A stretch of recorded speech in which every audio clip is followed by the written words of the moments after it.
Hi guys, here back from Vienna. I'm now here in Vienna again, and I want to make a conclusion of my 3 weeks, 6-country Balkan tours here in July 2022 during the war. I started in December. I made a similar tour, also going to most of the countries, and then I was in Serbia in March. It was before the war. I warned that there can be a confrontation and war in Europe again, that Russia and Serbia are preparing aggression. In the case of Russia, it happened. In Serbia has up to now not been really starting a war, and I hope it stays like this, because I'm also for European Serbia. But of course, European Serbia at the moment is very far from. They will open an office of Russia today now. They have kept the airspace open to this moment.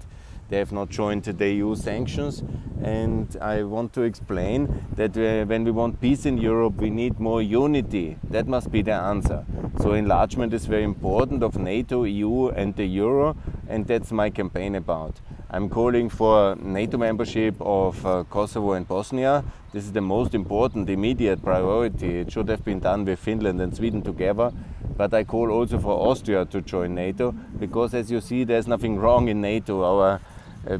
Most countries are in NATO in Europe, and most of our partners who are the defenders of our security, Germany, Italy, Hungary, Slovenia, Czech Republic, Slovakia, and many others. I don't have to count all the now 32 members of NATO, and there's no reason for Austria staying out, and it's very important to get Bosnia the security.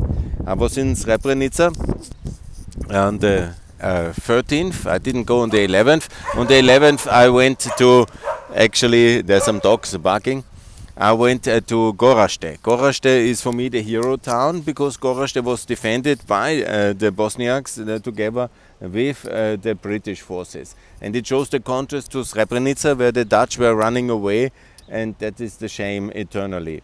It was not Mr. Rutte at the memorial, but the minister of the Netherlands, and they apologized the first time now 27 years after.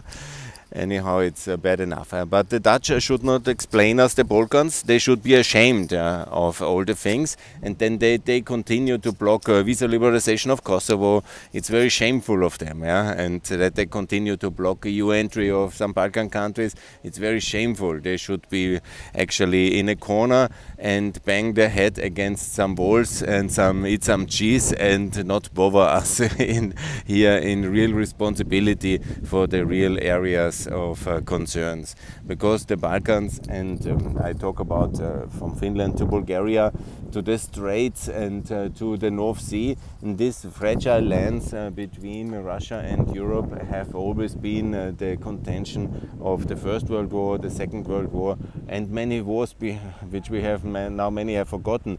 The Crimea War, the Great Eastern Crisis, a major war in 1875 to 78, and also several wars between the Napoleonic Wars and 1848, which, by the way, again was also a war of Russia against, in that case, the Hungarians, with the help of the Austrians, unfortunately. So this is really the fragile bloodlands that is described in this famous book by Timothy Snyder. But it's not only about the Second World War, it is 200 years disaster between Russia and Europe, and now we are luckily allied with America, so we have the resources to sustain this dangerous threat from Russia. Unfortunately, some countries like Serbia are more or less allied to Russia, and that's a very big problem.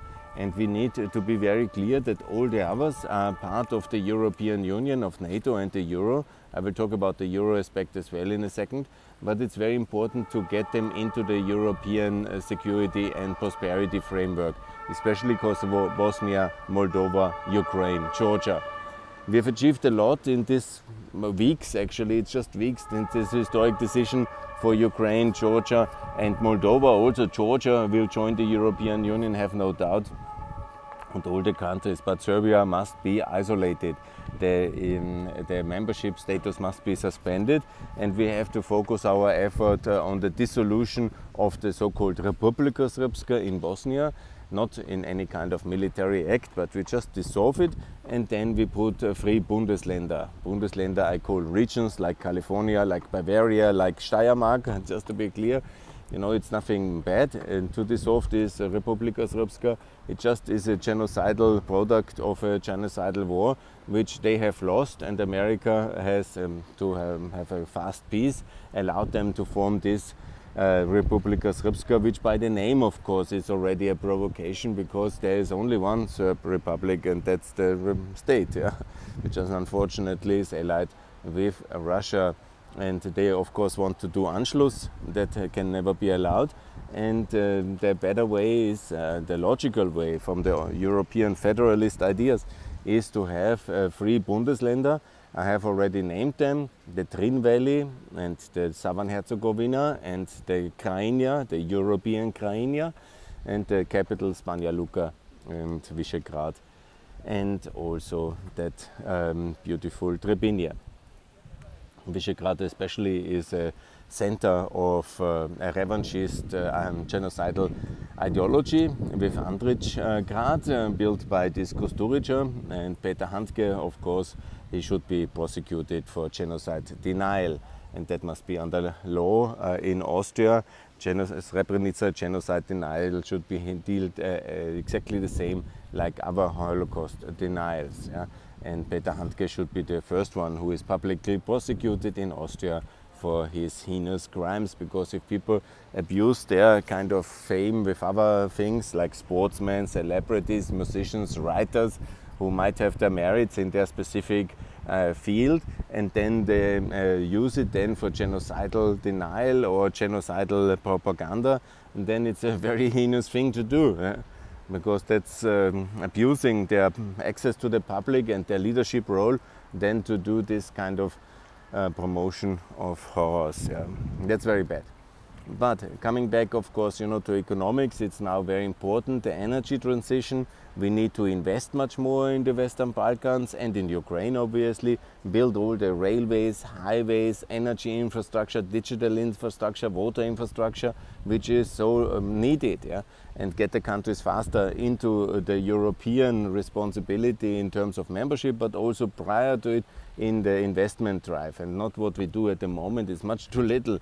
We need the big investment package. I have already many times discussed and demanded it, with 1.5 trillion euros to be extra new European debt to focus on EU enlargement, to win the war against Russia in Ukraine, and to promote and to fund the energy and infrastructure transition which we need, and the union in that one. Yes. Kosovo, I have talked, visa liberalization is very clear, NATO membership very clear, EU candidate status very clear. We waited much too long. I don't understand Mr. Kurti or why he waited with all this application, must be done. In Albania, obviously, Prime Minister Rama is over his top and trying to get amnesty done and all these crazy things. Yeah, he should really focus much more on EU membership as a NATO ally. He could do much better, and it's a pity there is no real alternative to him at the moment, because he is really far. My idea that he will be president of Albania and gives the prime ministership to Erion, who is at least a serious personality of work and of regulation, that would have been much better. But okay, that Democrats have decomposed themselves, and that's a very bad thing. In Montenegro, I repeat, it is very important to have no basic treaty. That can be done in 10 years as well. There was none up to now, so it's not so much my priority. What we need now is obviously to say clearly no to the open Balkans, but say yes to European Balkans. This Russian-Serbian initiative of open Balkans to Russia is very bad. We need the European Balkans instead. Yeah? And then we need a broader unity government of all pro-European forces to bring Montenegro as the first country into the European Union. Now in 2024 they can already vote, and that's of course easy to do. And it's not true that they tell me it's impossible. Of course it's possible. I know very well it's possible. I've seen it for Bulgaria, I've seen it in Romania, I've seen it in Croatia. Once there is the political will, you do the regulation, you let them vote, the financial issues can be handled. And then they have the members in the European Parliament in 2024. and we have a big success. Yeah. I would love to see the same for Albania and for North Macedonia, but that's a bit more complicated because they have not started the negotiation, contrary to Montenegro, who is almost ready with the negotiations. So Serbia must be frozen, and Bulgaria must be pressured into ending this veto because it's a Russian-backed thing. They have this Russian president, Radev, and the Russian Trifonov, and the pro-Russian money bag, Borisov. It's absolute a disaster. I'm very disappointed with Bulgaria. We should really be very strict with them and cut all the funding to Bulgaria and not fund any transfer to them until they have opened the way for North Macedonia negotiation. Without any prior conditions, all the things can be then handled by the EU negotiation process, and all justified minority protection for the Bulgarians can be, without any doubt, also handled during the accession process. Yeah, the right of minorities is very important because in Macedonia everybody has rights and they are very good in minority rights protection. We have the Albanian minority, they are really very well protected. They have the language equality. It's actually no longer a classical minority, it's already a bi-ethnical state in many aspects, and it's a very successful one. What they need in Macedonia is obviously the euro, the same like in Bosnia and in Albania. But the minority rights in Serbia are the big issue, and that's why I made this effort to go to European Sanjak, where the Bosnians live, now in July, and I was in April in the Preševo Valley to protest against the discriminatory situation which Vučić Serbia is putting the Albanians in Preševo. And I call for 3 special development zones in Serbia. I call for federal Serbia. It should be federalized into 9 or 10 regions, but 3 of them are very important and Europe should invest. I have posted the poverty map of the World Bank for Serbia, and it's the eastern Drin River Valley that's over the border to Visegrad. They have basically left it untouched. It's a wild area because of Bosnia, and they are mistreating their own population there, and that's a big shame. So that should be under European supervision, co-management I call it. And also the Sanjak, that's the area towards Montenegro and squeezed between Kosovo and Bosnia. There should be a European Sanjak highway built between Visegrad and between Mitrovica and Kosovo, along Zenica and along Novi Pazar, very important.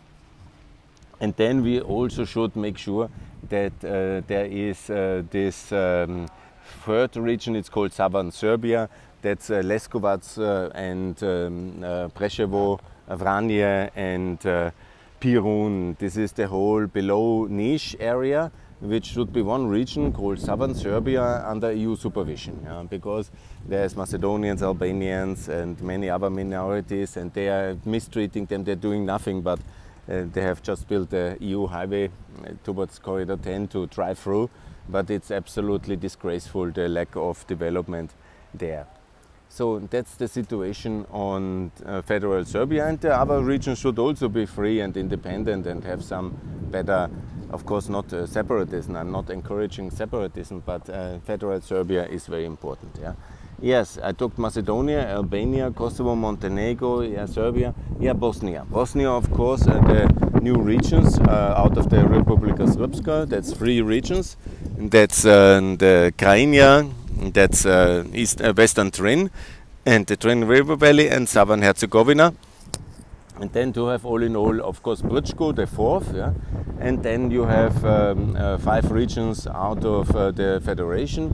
That means basically Western Herzegovina with Livno, and then Central Herzegovina with Mostar, and then Zenica and Tuzla and Sarajevo. And that is 9 regions like in Austria. And then a federal state, the 2nd chamber. It's all very logical. That's how we build our democracies in America, in Europe, in Austria, in Germany, and in everywhere. And that's, I think, very logical also for Bosnia, and this genocidal relict of Republika Srpska led by Dodik must be dissolved. Good, that's for Bosnia, and I was very clear on the euro, I think, all countries to adopt the euro, to make Serbia that offer to have the euro as well for exchange of the recognition of Kosovo, and Bosnia, please also recognize Kosovo. I also encourage Mr. Kurti to stop the dialogue with Vučić, because it's not, basically Vučić has stopped the dialogue. He's not ready for any form of meaningful discussions. It should be the Bosnian-Kosovo dialogue instead, between the Bosniaks and between Mr. Izetbegovic and Mr. Kurti. And that should be resulting in mutual recognition and many meetings and close cooperation. And that is the much better dialogue we need. And that's what I'm calling for on that one. And then we have, of course, I think, most important issues covered, and all very fast in the European Union 2029, but Serbia only if it first recognizes Kosovo, joins NATO, adopts the sanctions and closes the airspace and is active on all these important areas. Yeah? And so that's very important on that one. Yeah? And so that's basically what I'm calling for. Yes. So there were other issues, European Serbia conditions, joining NATO, adopting the Euro and recognizing Kosovo, then also supporting Ukraine, breaking with Russia, the free trade agreement with Russia must be broken, no longer buying weapons from Russia or from China, and then also treating the minorities better, the Albanians and the Bosnians, but all other minorities as well, and transforming into federal Serbia, and then also adopting the EU sanction regime. And yeah, that's, I think, yeah, there's other issues which I think is also important. We should bring all these countries into European consumer protection and give them the opportunity to be part of EU roaming free, because it was a big mess now. They have roaming, but only for telephone, not for data. And it's a bit pity, and I don't know why we have now the EU roaming, but not for the Western Balkans, and it's very expensive. Also in consumer protection in terms of taking money from the bankomats. It's very expensive, €5 each. That's also for our consumers, and also to build all the highways and the infrastructure, obviously, to build it on European level. Also very important to invest in the green and clean energy, and also in the removal of all these industrial disasters which Yugoslavia has left, because there are many disasters like in Elbasan, Nikšić, yeah, Podgorica, the aluminium plant, bauxite mine in Nikšić, and then I see many of these disasters in Trepča, in steel mill in Skopje, and the air, the water, everything is polluted, and this is of course leading to a lot of damage. And we need a major effort of reindustrialization of the Balkans, and the green energy production can be also coal, but on European technology of 2022 and not on 1963 or something from Yugoslavia, which was disaster. So we need to use the natural resources. Now when we cut Russia completely out of the European and the world economy, and all these bauxite and nickel and lead mines in the Balkans, they make a lot of economic sense again. So we need to revive them and revitalize them, also with the infrastructure attached and with the highways, railways and all these things. This is very important now for the 2020s to get a major package done, to also for the benefit of the European, but also of the Balkan. And we are the same anyhow as European Balkans, obviously. So that's very important on the economics, the euro, the mining and the industrial cleanup, and also the energy transition. That's really very important, and all the unity in terms of financial markets, in terms of telecom markets, digital union, that's all really very important.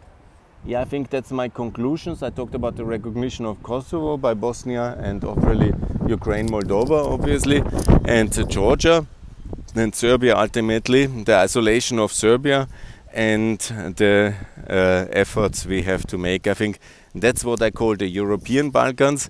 That's my strategy for the coming years, and that's what I hope to achieve. We can bring the three NATO allies very fast into the EU, and then we can somehow make sure that also Bosnia, Kosovo in NATO and the EU, that's very good, and then Serbia isolated, and Ukraine, Georgia and Moldova fast in NATO and the EU as well.